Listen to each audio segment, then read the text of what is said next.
70 rồi. Không có cái nền gì đằng sau cơ.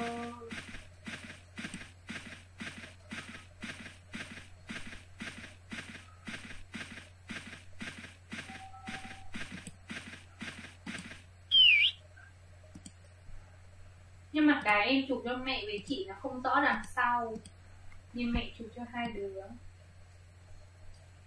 Nhìn nó cảnh ấy thôi chứ.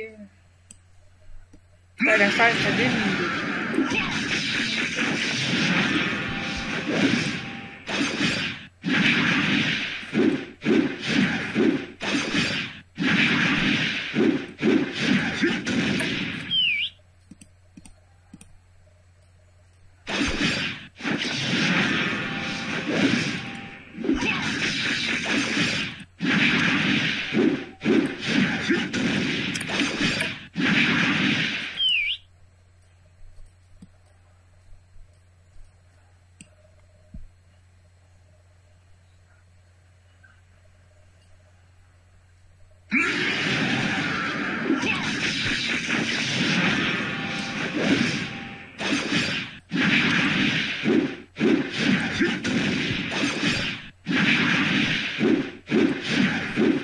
Sao lại để cắt đôi người là dở rồi nha.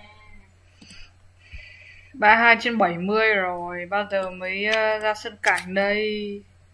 18 phút nữa. Quá lâu rồi đi.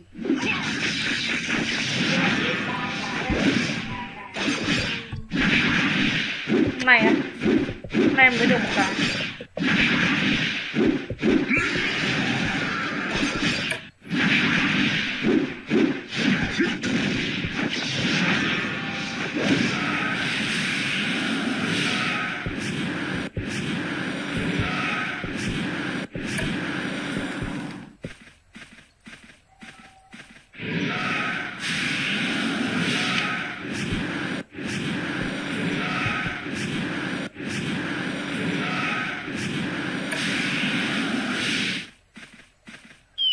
Lại hiện cái này.